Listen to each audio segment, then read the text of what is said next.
Nesse Rezando a Vida, poderíamos assumir uma frase da segunda leitura para resumir o que ou no que se transforma a nossa vida se não vivemos segundo o Evangelho.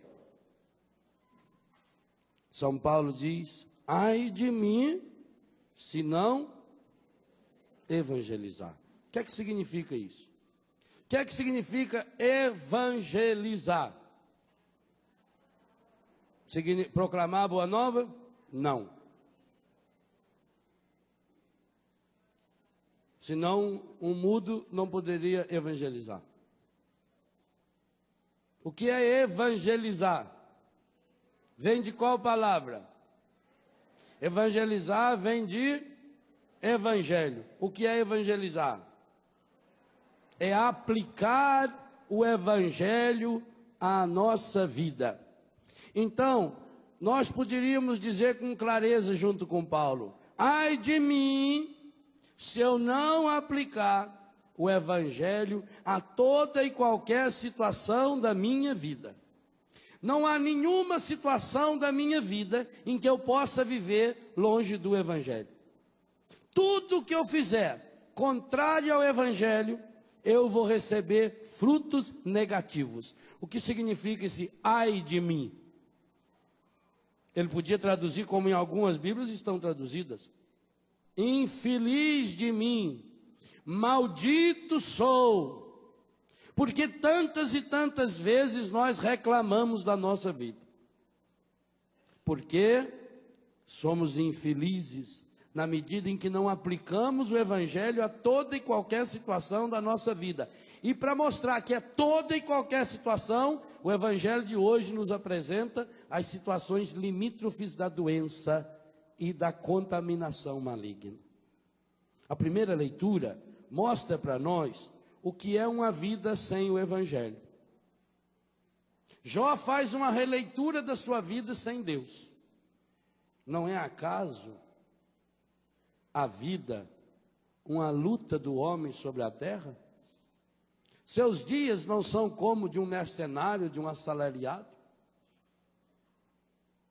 Se me deito, penso, quer dizer, se me deito, não durmo. Quando poderei levantar-me? E ao amanhecer espero novamente à tarde, e me encho de sofrimentos até o anoitecer. Padre, a minha vida é uma tristeza. Se eu fosse contar para o Senhor o meu sofrimento, dava um livro, não escreve não, que eu não quero ler esse livro não, é uma porcaria de um livro. Meus dias correm mais rápido do que a lançadeira do tiar, aquele negócio vai puxando um fiozinho, aí não acaba o fio, não tem mal o que fazer. Lembra-te de que minha vida é apenas um sopro e meus olhos não voltarão a ver a felicidade.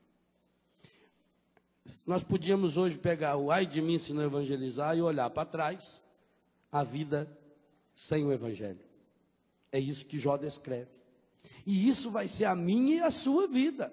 Retomo o que eu falava hoje de manhã. Moisés viu a terra prometida, mas não pisou nela. São Paulo diz que quem está de pé, cuide para não cair. A nossa vida, por que que eu adotei esse título para o livro? Aliás, quando eu escrevi esse livro, uma das moças da edição Loyola, que publicou o livro, me telefonou e falou: padre, talvez ficaria melhor o título Rezar a Vida. Inclusive ela escreve um resumo disso na contracapa e ela usa a expressão rezar a vida.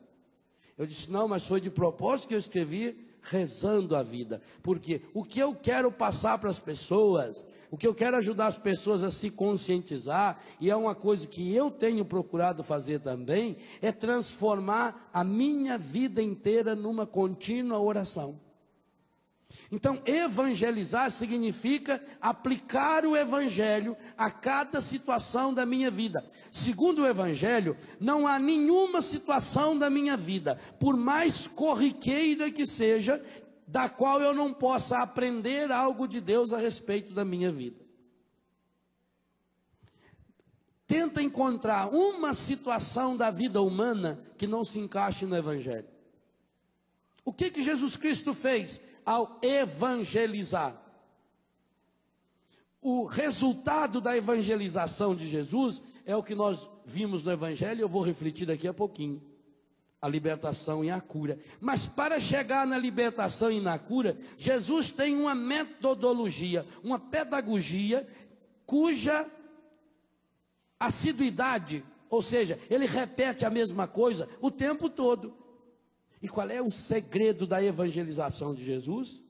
Mostrar para as pessoas que o reino de Deus está próximo, mostrar para as pessoas que o reino de Deus está cercando a sua vida, mostrar para as pessoas que aquilo que ela faz, seja o que for, pode se tornar num caminho do reino de Deus para a sua vida. Coisa impressionante, Jesus nunca comparou o reino de Deus a coisas grandes. Você não vai encontrar, por exemplo, comparação tipo assim: olhai a imensidão do universo, como Deus fazia no Antigo Testamento com Abraão. Olha a imensidão do universo, o número de estrela que tem no céu, olha as areias da praia, assim vai ser a sua descendência. Jesus nunca mandou olhar para coisas grandes, para coisas imensas. Jesus mandava olhar para coisas simples, coisas cotidianas, coisas do dia a dia. Ninguém teve coragem até hoje de comparar o reino de Deus às coisas que Jesus comparou. Ninguém. Digo a você, nem a teologia teve essa coragem. Porque como é que ia reduzir Deus tanto? Jesus comparou o reino de Deus, por exemplo, a um grão de semente de mostarda. Jesus comparava o reino de Deus a uma mulher colocando fermento na massa para fazer o pão, a um pescador que lançava sua rede, a uma mulher que perdeu uma moeda e varreu a casa inteirinha para encontrar aquela moeda perdida, a um pai que perdeu seu filho, a um pescador que perdeu um pastor que perdeu a sua ovelha. Por onde Jesus ia passando, ele ia mostrando o reino de Deus. O reino de Deus é como essa figueira que não está dando mais figo, então seca. Por que é que Jesus usou tantas comparações? Para fazer com que as pessoas ficassem ligadas que a vida precisa ser rezada. Que não há nenhuma situação da minha vida, desde que eu levanto, e eu procuro mostrar isso nesse livro, Rezando a Vida, o último capítulo. Se você tomar o último capítulo desse livro, ele tem aqui um resumo, umas indicações para a gente transformar a vida numa oração, oração cotidiana, a partir da página 183. Então tem a oração ao acordar, depois a oração para você fazer, mas não é oração para você fazer ao acordar, é transformar o seu acordar numa oração. Depois vem oração no banho, não é fazer uma oração na hora de tomar banho, também isso, mas é transformar o meu banho em uma oração. E aliás, eu tento ensinar aqui como dá de transformar o meu banho numa linda e profunda oração de cura interior. Depois as refeições, não é pura e simplesmente rezar antes ou depois das refeições, é transformar a refeição em si, como Jesus fez aqui com a mesa do altar. Ele transformou uma refeição num sacramento, então transformar a minha refeição numa oração. O trabalho, não só rezar pelo trabalho, nós até rezamos quando a gente está desempregado, pedindo a Deus, ou a Santa Edvige, a Santo Expedito, ou qualquer santo desse que trabalha no departamento das causas impossíveis. Então nós vamos atrás deles. Mas depois que eu trabalho, eu não transformo meu trabalho numa oração. Então aqui estou ensinando como transformar meu trabalho numa oração. Eu posso transformar, como andar no meu automóvel numa oração. Não é só eu rezar para a viagem ser boa, não. Mas o carro está o tempo todo, e eu tento explicar aqui, o tempo todo o carro está me fazendo, e me questionando, e me ensinando, e me falando de Deus. Ou você que vai de bicicleta, eu pensei em você mais pobre também, não só nos ricos não, vamos pensar nos pobres aqui, turma que vai de bicicleta. Então eu quero colocar a minha vida como uma bicicleta. Pensei nas senhoras que fazem comida no fogão. O que o seu fogão lhe fala de Deus? E depois termino para dormir melhor. O que eu tentei mostrar nesse último capítulo do livro? Ora, que a minha vida, desde que eu levanto até a hora que eu durmo, ela pode e precisa ser transformada numa oração. Por isso, rezando, é um gerúndio, é um movimento, rezando a minha vida. Do mesmo jeito que para andar de bicicleta, se você parar de pedalar, você cai. Não é assim? A não ser que você seja equilibrista. Mas se não, você tem, para a bicicleta poder equilibrar, você tem que estar em movimento. Assim também a vida de oração, é a fé e a vida. Os problemas, as dificuldades, e aí a minha oração é aquele pedalinho que vai indo, que vai indo, que vai indo, que vai me impulsionando. E por isso que eu tenho que ter uma meta, eu tenho que olhar para frente, senão você vai andar de bicicleta, olha para baixo, mete a cabeça no poste, aí rebenta a bicicleta, estraga você também. Eu preciso da força do Espírito Santo, do mesmo jeito que é pneuma nos pneus, né, para os solavancos. Então eu vou tentando mostrar que eu posso transformar toda e qualquer situação. Não há nenhuma situação da sua vida que não possa ser transformada num momento de oração. É isso que Paulo está dizendo. Ai de mim se não evangelizar. O grande problema, meus irmãos e minhas irmãs, que faz com que muitos de nós não experienciemos o poder da cura de Deus em nossa vida é exatamente esse. É porque nós reduzimos a nossa oração a momentos isolados da nossa vida. Então, eu vou rezar agora, quer dizer, se eu vou rezar agora, eu preciso parar o que eu estou fazendo. O que eu estou tentando mostrar com esse livro Rezando a Vida é uma metodologia de oração, acompanhando aquilo que a palavra manda. Você pode ver da primeira à última página desse livro, tudo é fundamentado em textos da palavra. Por quê? É Jesus nos mostrando que nós precisamos colocar nossa vida na sintonia do amor de Deus. E aí o que vai acontecendo? Na medida que eu vou tentando perceber o que Deus está me falando nessa situação, inclusive nas situações adversas, embora o mal nunca seja vontade de Deus, embora o mal nunca seja permissão de Deus, o amor de Deus é em mim, e na medida em que eu faço sintonia com Deus, que a minha oração vai me tornando uma pessoa mais espiritualizada, e que posso ver a vida com a delicadeza da espiritualidade. Ora, gente, na medida que a gente repete alguma coisa, a gente vai se tornando especialista nisso. Você, por exemplo, gosta de fotografia. Então, no começo, você está lá, batendo fotografia. Aí você começa a estudar a fotografia. Você torna-se um especialista. Você vai ser um bom fotógrafo quando você consegue perceber naquela realidade um detalhe que uma pessoa normal não pega, não percebe. Um bom músico, mesma coisa. Há músicos que tiram música de qualquer coisa, de uma caixinha de fósforo, de uma latinha, de um barulho da boca. Porque ele vai se tornando um bom músico, ele vai tendo uma sensibilidade musical. Assim, na medida em que nós vamos praticando a oração, nós vamos nos tornando pessoas sensíveis, pessoas atentas aos detalhes. E o que Jesus mais fez, senão mostrar os detalhes da vida humana, e que nesses detalhes, sejam quais forem as situações que nós vivemos, que aí se manifesta Deus, que daí eu posso tirar um ensinamento de Deus para a minha vida. Mas como nós perdemos a comunhão e o contato com a natureza, nós vivemos uma vida fria na cidade. Nossas casas são casas frias, nós não temos referenciais de Deus. Quais são os referenciais que nós criamos hoje?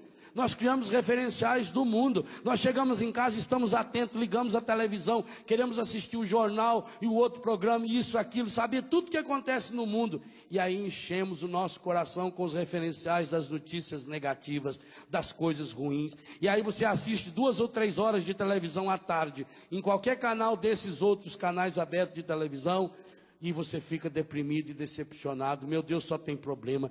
Porque lá arrumaram um homem que foi contra a mulher. Porque lá não sei aonde o rapazinho cortou o pescoço da velha, a avó dele aqui despedaçou, foi pedaço de velho para tudo quanto é lado, aquilo lá não sei aonde. E lá não sei aonde fizeram isso, fizeram aquilo. E aí já telefona e você já vai criando. Porque nós estamos criando referenciais negativos, referenciais estragados. Ai de mim se não evangelizar, significa eu preciso aplicar o evangelho nos meus relacionamentos. Minhas amizades são segundo o evangelho? Minhas conversas são segundo o evangelho? Minhas brincadeiras são segundo o evangelho? Eu estou colocando evangelizar. No nosso caso, é colocar Jesus. Jesus é o evangelho. Jesus é a boa nova. Eu estou colocando Jesus como referencial em minha vida? Eu só vou conseguir amar alguém na medida em que eu coloco Jesus como referencial dessa pessoa, porque senão nós caímos naquilo que falávamos na sexta-feira, caímos no campo da impotência. E eu perguntava: é possível, é difícil amar uma pessoa que nos ofendeu? E a resposta é: não é difícil amar, é impossível. Então aplique essa pergunta não só para uma pessoa que já ofendeu você. Você ama o seu marido, você ama a sua mulher, você ama o seu namorado, você ama a sua namorada, você é apaixonado. É difícil continuar vivendo esse amor por muito tempo? Não, é impossível. Amar alguém do ponto de vista humano é preparar o seu coração para a ingratidão, é preparar o seu coração para as decepções. Quanto mais você amar uma pessoa, do ponto de vista humano, mais pode preparar seu coração para a ingratidão e para o sofrimento. Enquanto não colocar Jesus como referencial, ai de mim se não evangelizar. Evangelizar é colocar Jesus como referencial de amor. Evangelizar é colocar Jesus como referencial daquilo que eu faço, inclusive, especialmente daquelas coisas mais cotidianas. Então nós precisamos mudar algumas mentalidades. Se você percebeu bem ao longo desse acampamento, a palavra de Deus foi nos mostrando algumas coisas simples e sérias. Precisamos mudar algumas mentalidades nossas. Precisamos assumir um compromisso com uma oração que é nosso dever e nossa salvação, que é a oração do louvor que liberta. Precisamos assumir o compromisso de rezar uns pelos outros, de fazer isso que nós fizemos de modo tão rápido aqui no início da Santa Missa, de colocar. Por que eu convidei a rezarmos essa oração tão antiga, tão linda, de uma teologia fabulosa, desse ato penitencial? Porque ali fala exatamente disso que eu falei antes. Eu tentei resumir um pouquinho naquela oração que nós pregávamos no acampamento. Confesso a Deus Todo-Poderoso e... olha o que a igreja está ensinando. Confesso a Deus Todo-Poderoso e a vós, irmãos e irmãs, eu estou me confessando com você que está do meu lado. É o contrário do mundo. O mundo está dizendo que você tem que pôr máscara, esconder seus defeitos, esconder suas fraquezas. E a vós, irmãos e irmãs, que eu pequei muitas vezes. Pequei por pensamento, pequei por palavras, pequei por atos e pequei por omissão. O que é omissão? Omissão é poder, saber fazer o bem e não fazer. Pecado não é só fazer o mal. Pecado é poder, saber fazer o bem e não fazer. Confesso a Deus Todo-Poderoso. E a vós, irmãos, irmãs, eu pequei muitas vezes.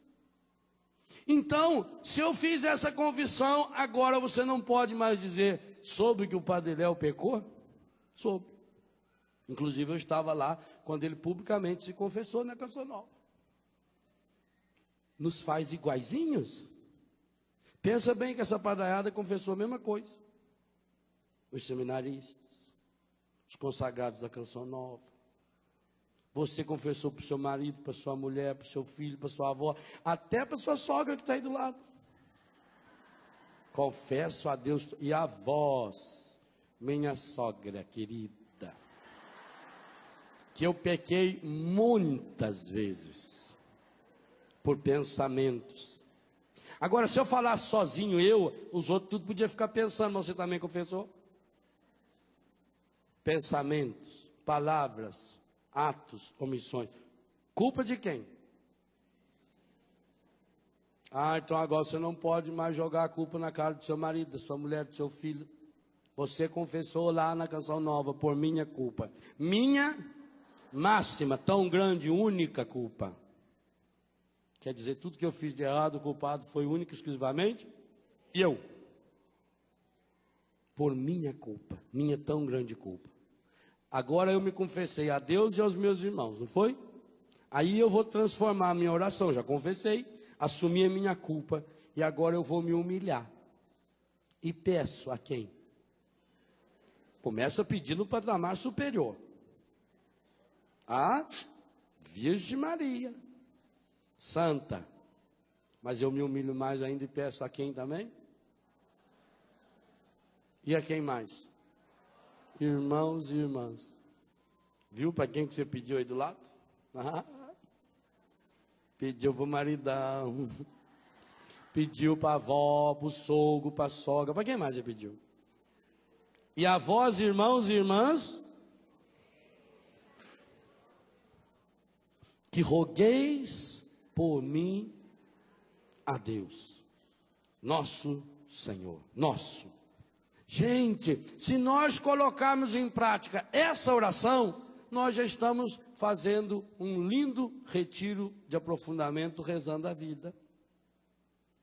Olha como a igreja é sábia. Talvez seja por isso também que muitas e muitas missas que você vai não reza mais essa oração, porque essa oração ela compromete muito. E é um ato penitencial que perdoa os pecados que a gente sinceramente se arrepende deles. A igreja acredita tanto no perdão de Deus que em cada missa ela coloca 2 atos penitenciais, no começo e antes da comunhão.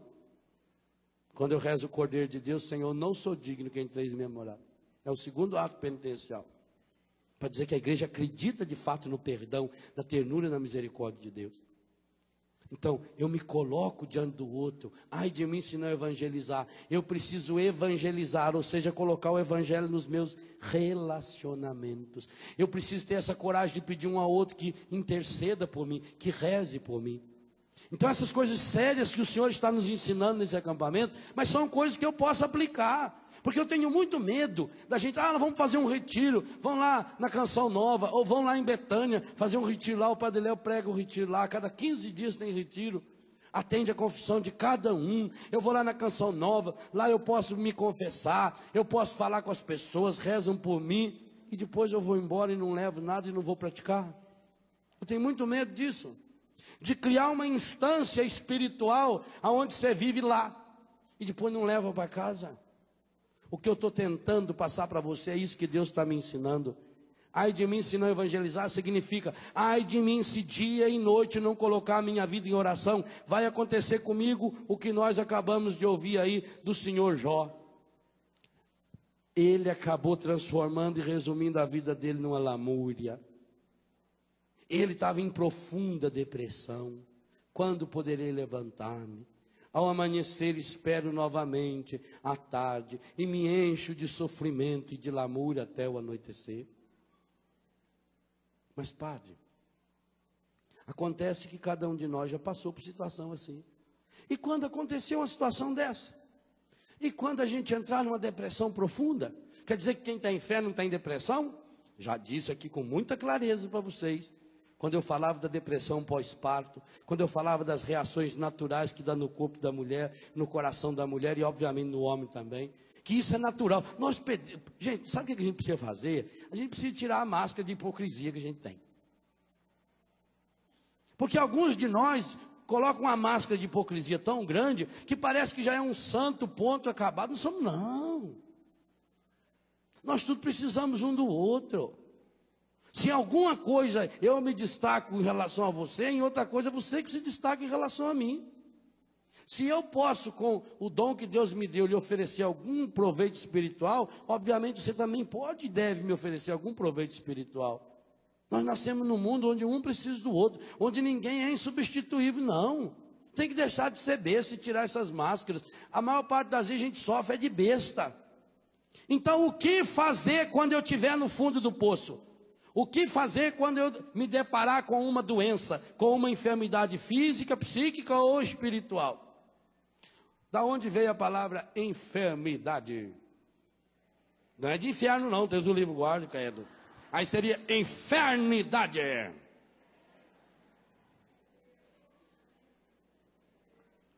De enfermo, muito, olha, eu gosto de gente inteligente. Vai pensar que pasteurizado veio de pastel. Português põe o pastelzinho no leite para vender leite pasteurizado.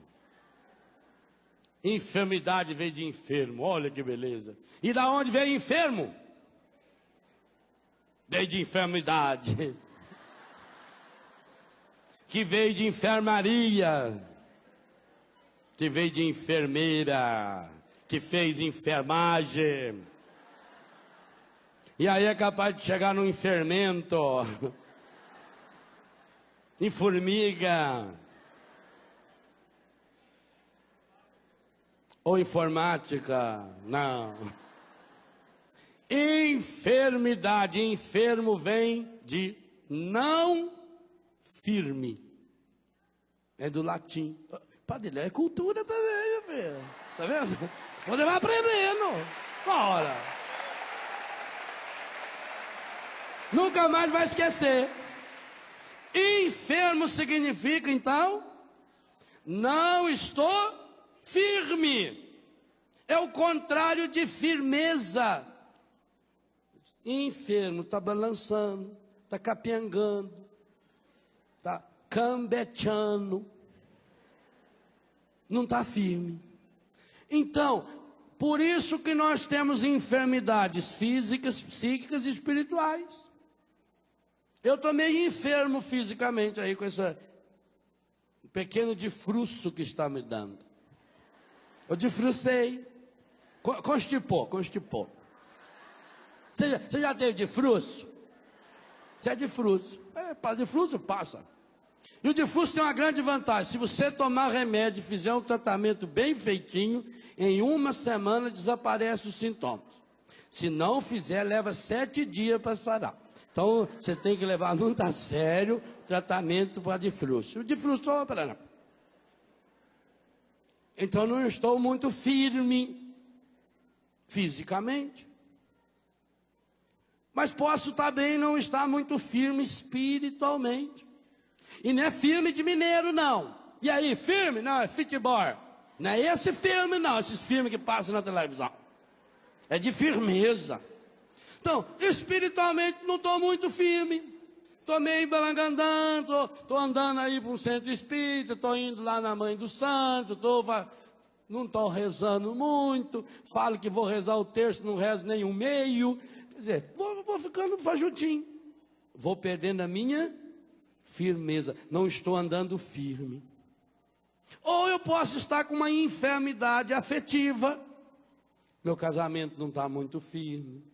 Meu namoro está mais ou menos. Meu namorado está muito ciumento. Minha namorada está muito ciumento. Minha família. Quer dizer, eu vou cultivando umas coisas que não vai me deixando firme. Firme significa seguro. Firme significa decidido. Firmeza significa que eu estou indo, que eu aguento. Eu aguento firme. Enfermo significa isso. Cada um de nós que está sujeito a isso. E não sabe por que não. E não tem que ficar justificando, não. Eu sou apaixonado no Papa por isso. Você já viu o Papa justificar a doença dele? Nunca. Ele não fala, vocês me desculpem que eu não estou podendo falar bem, que eu estou com um problema. Nunca. Quem fala da doença do Papa é a imprensa. Ele não. Ele fala de Jesus. Veja a diferença.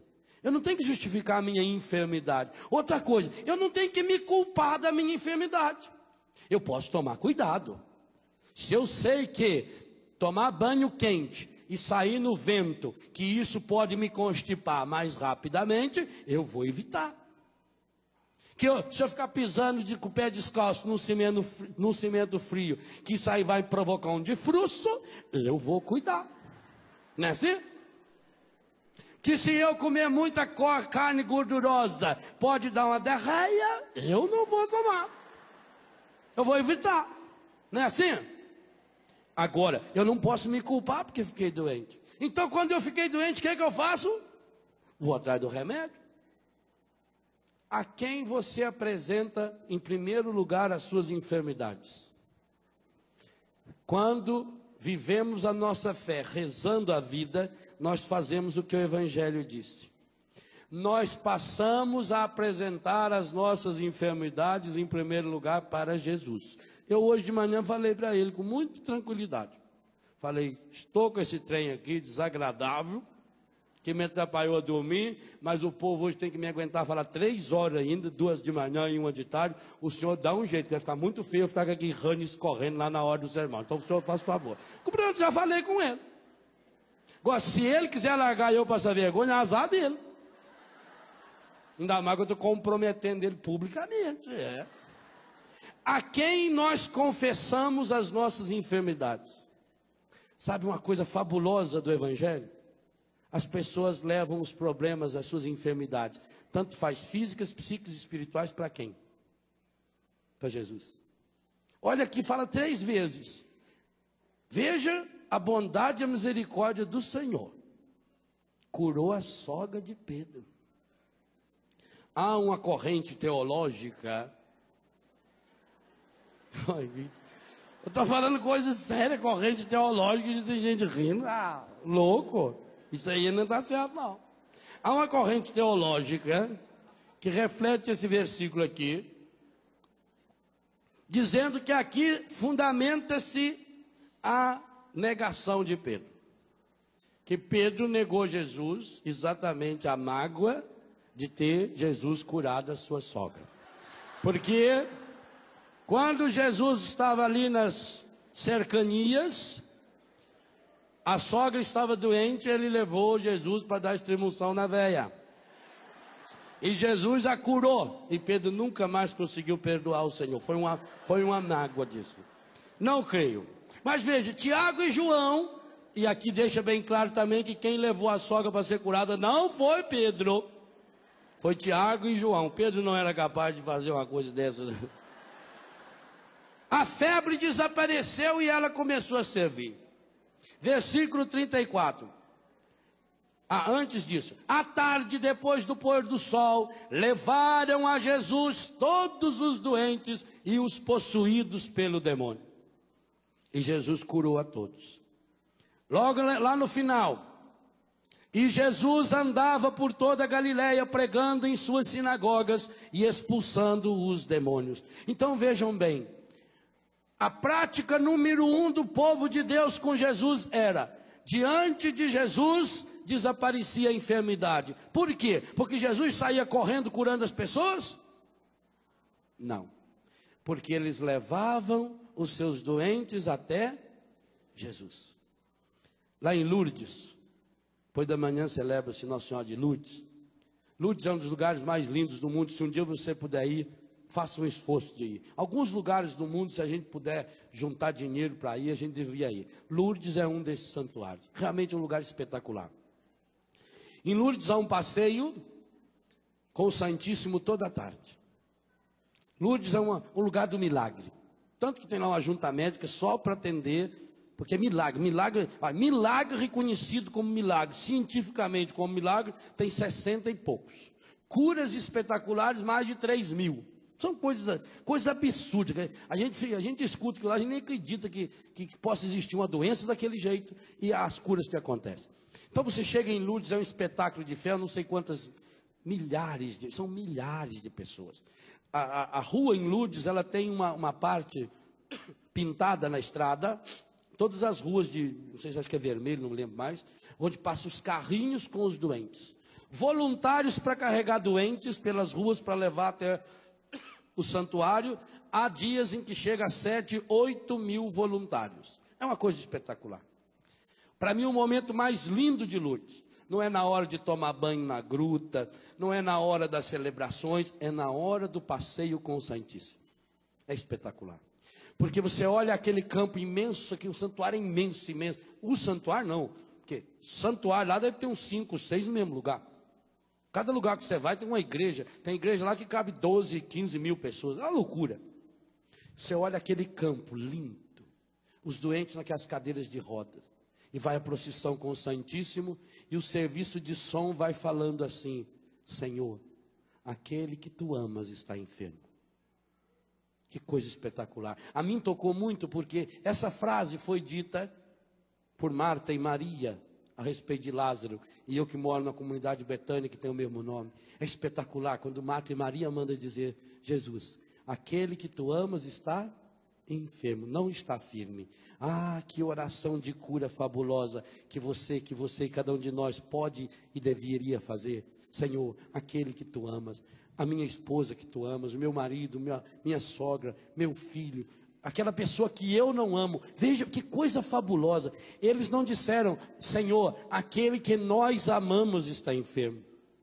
Eles colocam Jesus como autor desse amor. Senhor, aquele que tu amas está enfermo. E isso vai repetindo o tempo todo naquele serviço de som em Lourdes. Tem dia que eles repetem isso em vários idiomas. Então você vai ouvindo, Jesus vai passando, Santíssimo, no meio daquela multidão de doentes, e aquela frase vai se repetindo: Senhor, aquele que tu amas está enfermo. Olha que maravilha, você poder rezar um terço bizantino pensando nisso. Já pensou? Você tem uma pessoa de sua família que está enferma, uma pessoa que está doente, então você pega o seu tercinho bizantino e começa: Senhor, José que tu amas está enfermo. Senhor, José que tu amas está enfermo. Senhor, José que tu amas. Quando você terminou de rezar 100 vezes, aqui dá mais 10, 1000 vezes você falou para o Senhor: aquele que tu amas está enfermo. E eu repito, essa enfermidade não é só quando você está num estágio avançado de um câncer, ou da AIDS, ou de uma enfermidade no coração ou no pulmão, e que parece que não tem mais cura, não. Enfermo é não firme, se ele não está firme na fé, se ele não está firme na sua saúde psíquica, se ele não está firme na sua saúde afetiva, se ele está sendo destruído pela droga. Senhor, aquele que tu amas está enfermo. A grande atitude de cura que o evangelho de hoje nos ensina é essa: nós precisamos levar os nossos enfermos até Jesus.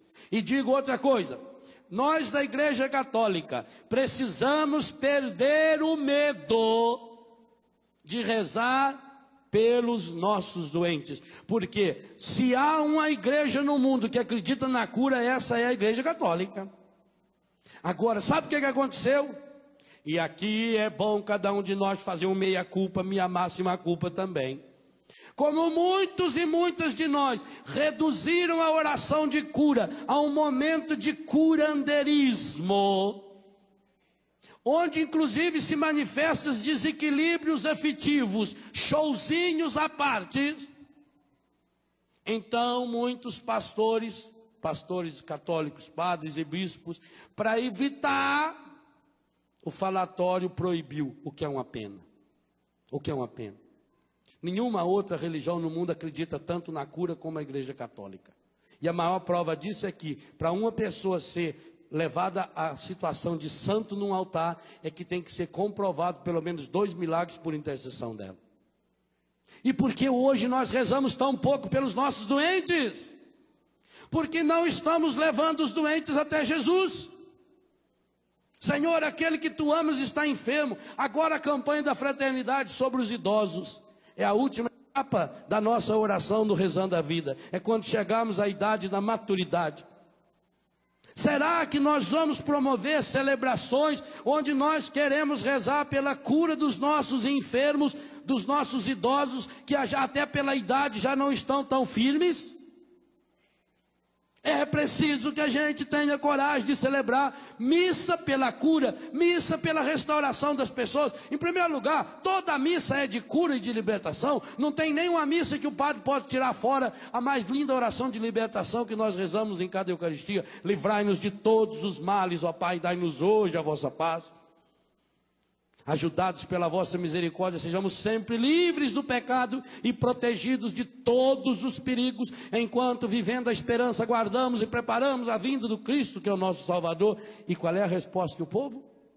Vosso é o reino, o poder e a glória para sempre. Significa: em minha vida não tem espaço para o reinado do encardido, em minha vida não tem espaço para o reinado do ódio, em minha vida não tem espaço para o reinado da mentira e do pecado. Eu pertenço a Deus, eu tenho uma marca de Deus, eu sou de Deus. E aí você começa também a levar a pessoa mais importante desse mundo que você precisa levar e apresentar para Jesus e dizer: Senhor, aquele que tu amas está enfermo. Quem é? Você mesmo.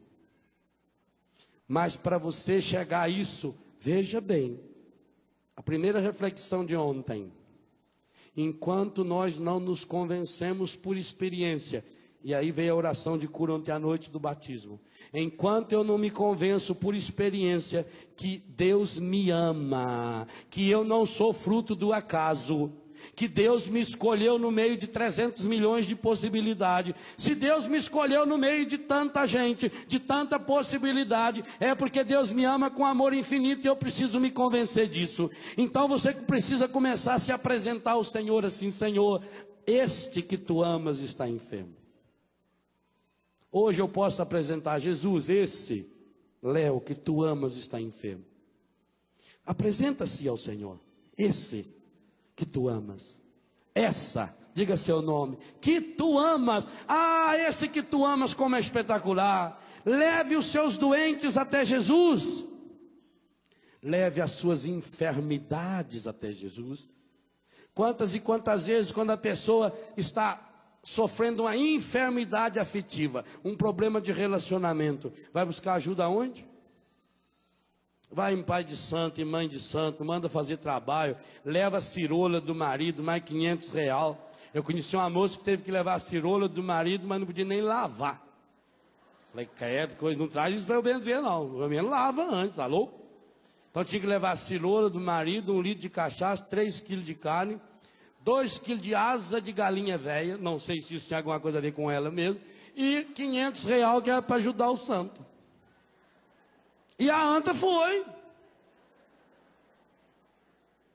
Aí foi lá, levou o nome da pessoa, tem que levar o nome 5 vezes, costurar, botar na boca do sapo, costurar a boca do sapo. Aproveita e beija o sapo, quem sabe ele vira um príncipe já, você já leva para casa. Quando você está com um problema afetivo, você vai até quem? Tem que começar a ir até Jesus. Rezando a vida significa isso. Senhor, aquele que tu amas, o meu relacionamento não está bom. Começa a rezar o seu relacionamento, começa a rezar o seu namoro. Eu ensino para os casais no Retiro Casais 1, lá em Betânia, os casais precisam aprender a rezar a sua sexualidade. E graças a Deus eu tenho recebido muitos testemunhos de casais. Casais que têm falado, olha padre, obrigado, o senhor nos ajudou muito. Nós passamos a viver melhor a nossa vida sexual, a nossa vida afetiva, depois que fizemos aquele retiro. Como a gente fica feliz. Não existe nenhuma área da minha vida que Deus não seja o Senhor. Não tem nenhum pedaço do meu corpo. Como eu disse ontem, por isso eu estou supondo tudo que eu já falei nesse acampamento. Não tem nenhuma parte do meu corpo que não tenha sido feita por Deus. Agora, por que será que algumas orações, algum tipo de doença, as pessoas não pedem oração? A senhora deveria pedir a Deus a cura da impotência sexual do seu marido. Porque a vivência matrimonial na carne é uma obrigação do casal. O marido, por sua vez, deveria pedir a cura da frigidez da sua esposa. Eu estou dando um exemplo assim bem concreto para você entender. Porque senão tem algumas doenças que a gente não tem coragem de pedir a cura para Deus. Eu vou pedir a Deus que cura a minha hemorroida. Agora também não precisa você pedir a pessoa que faça imposição de mãos em determinadas orações, que fica uma situação difícil para a gente, principalmente, que é padre. Padre, eu estou com uma doença, queria que o senhor fizesse uma imposição de mão em mim. Ah, mas não podia ser aqui não, padre, que meu problema é uma hemorroida. O pior é quando ela chega a ser MPF, hemorroida para fora. Piorou ainda. Não precisa, põe a mão no ombro da pessoa, o espírito. Mas eu tenho que pedir a Deus a cura do meu problema do intestino. São Paulo não curou a diarreia do pai do governador da ilha lá? Curou, ué. Então não tem área da minha vida. Mas eu preciso ter consciência que meu corpo foi tecido no seio da minha mãe. Meu pé, minha perna, minha sexualidade, meu intestino, meu estômago, minha barriga, meus seios, minhas costas, meu cabelo. O que significa rezar a minha vida? Significa, gente, tem gente que não acha motivo para rezar. Não, eu não sei, padre, eu não sei rezar. Rezar é transformar a sua vida num diálogo com Deus. É passar e repassar a sua vida na presença do Senhor. Ou como Ana, já preguei sobre isso aqui na Canção Nova. Derramo a minha alma na presença do Senhor.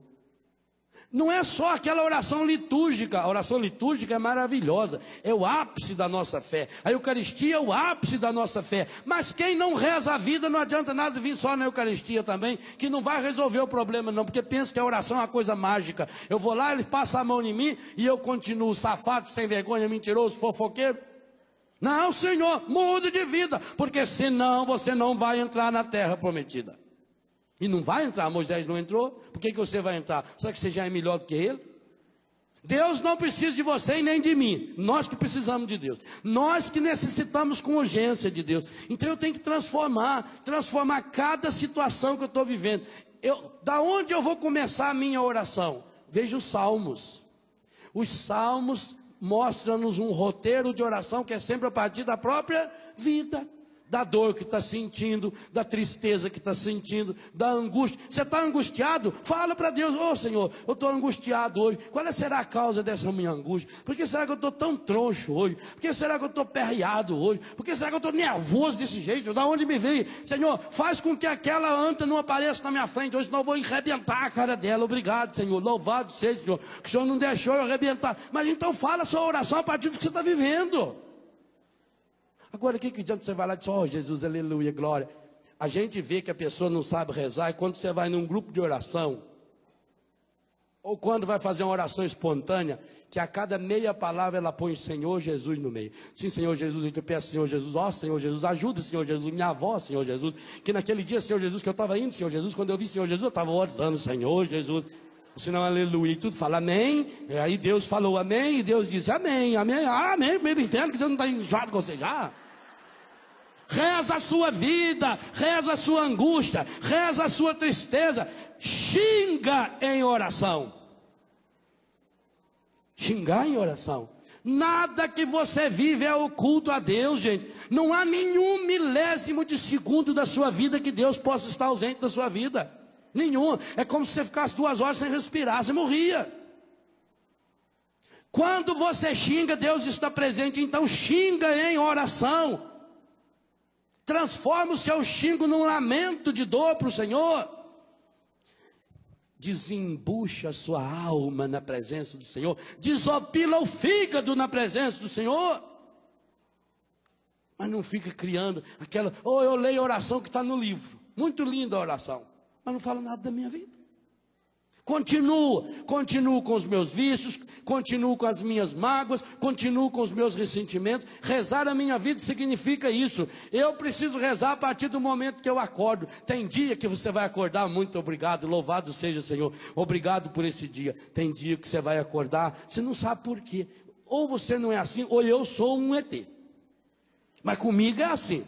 Tem dia, gente, que eu deito, eu estou numa paz, eu estou na tranquilidade, eu estou na serenidade, mas uma beleza, eu durmo num instantinho. Aliás, nunca tive problema para dormir. Meu problema sempre foi acordar, mas dormir não é.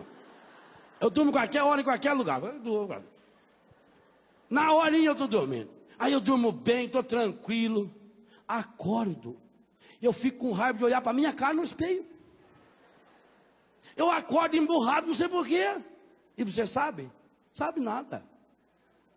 Se o nosso corpo é 70% de água, e a água tem influência da lua, vai que a lua passou bem naquela direção sua durante a noite. Eu sei lá. Eu sei lá se durante a noite, virado para um lado ou para um outro, eu não dei uma cutucada no meu fígado ou no baço e ele acabou expelindo lá alguma bilis que não devia ter expelido e aquilo tomou conta. Não sei. Você consegue controlar seu temperamento? Se consegue, me avisa. Mas não estou falando com remédio, não. Porque com remédio qualquer mula consegue. Como é que você está? Eu estou melhorzinho agora. Eu estou tomando remédio, umas bagazinhas assim vermelhinhas. Agora eu estou bem, eu estou acabado. Morre então, filha.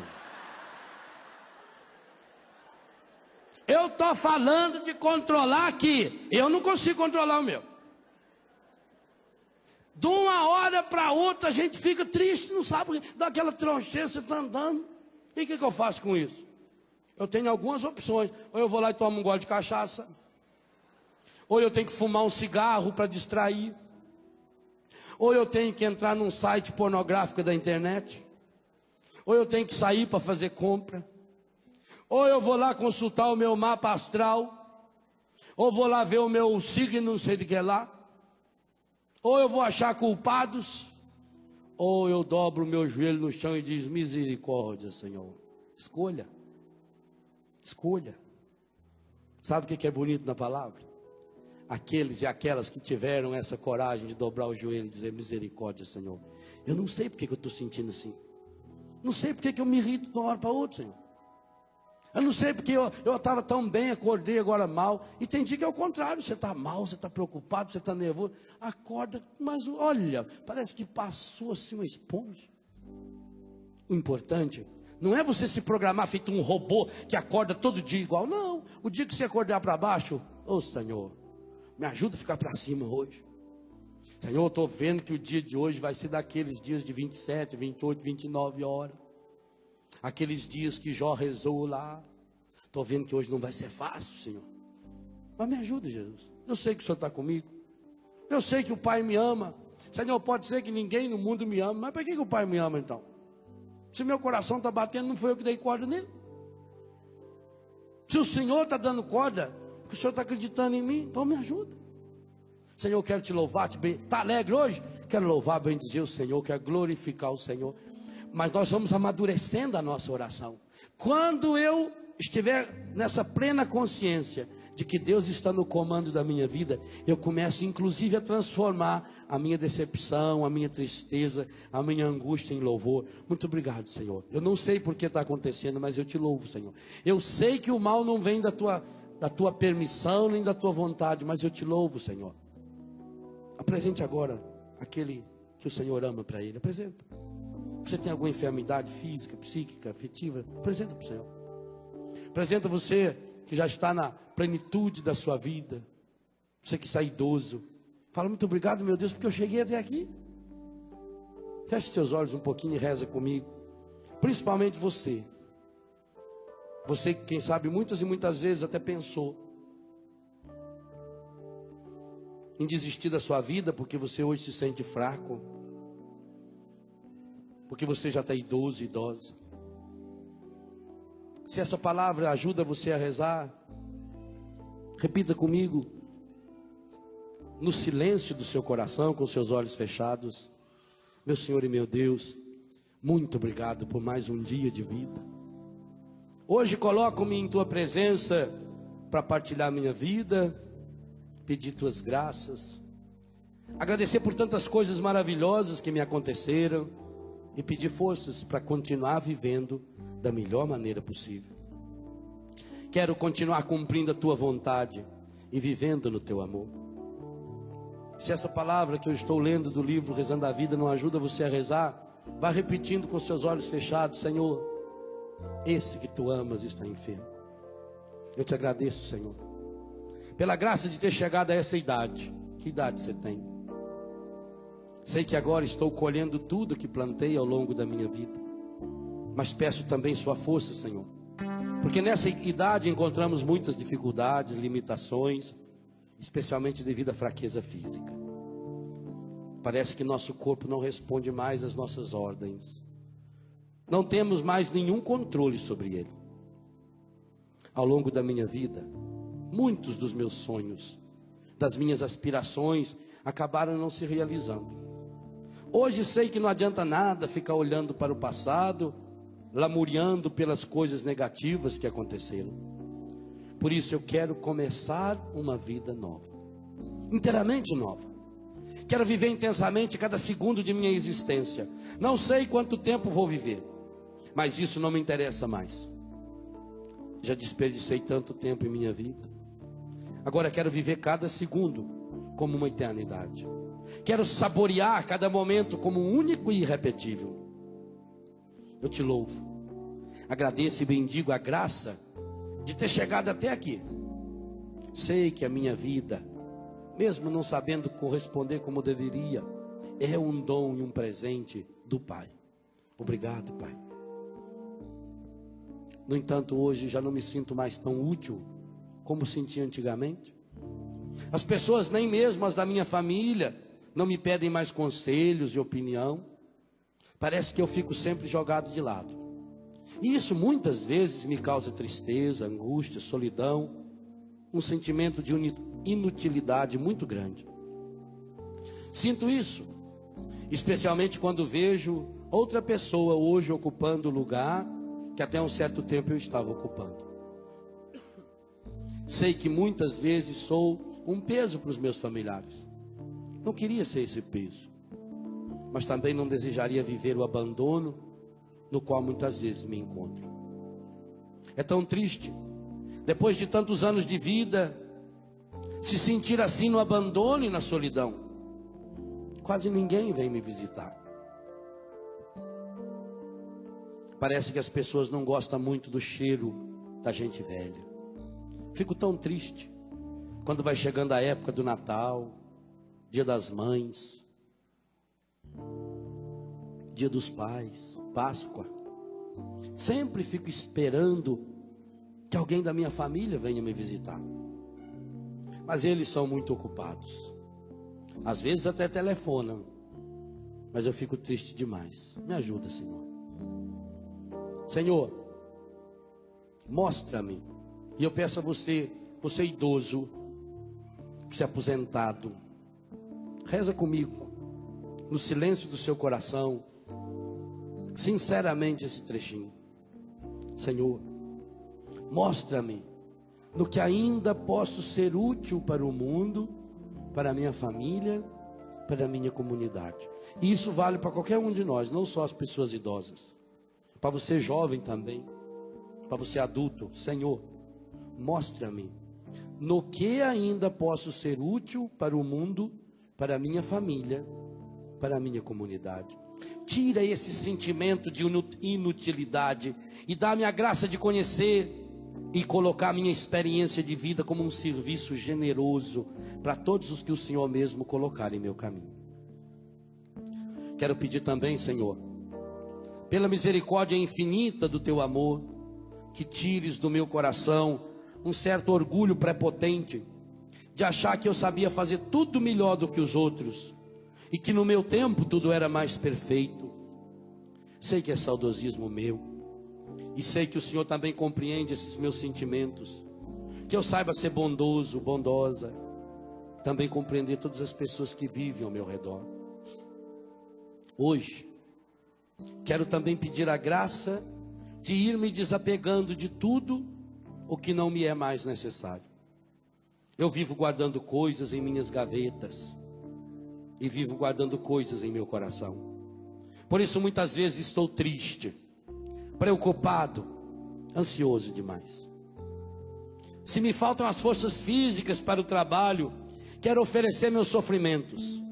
Eu convido você, meu irmão, minha irmã idoso, idosa, a oferecer de fato esse pedaço da oração ao coração de Jesus, a completar na sua carne o que falta a paixão de Cristo.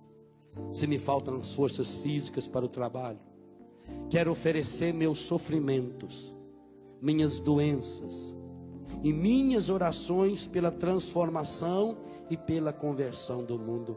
Meu irmão, minha irmã, você que é doente, você que já é aposentado, você que já não tem mais força para trabalhar, acredite, você pode fazer um grande serviço para o mundo.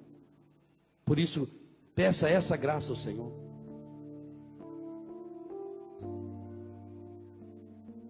Quero pedir que o Senhor me ajude a entender tantas mudanças que vem acontecendo no mundo de hoje. A maioria delas eu não consigo entender. Então sinto-me fora desse mundo, mas ao mesmo tempo apegado a Ele. Transforme a sua vida numa oração ao Senhor.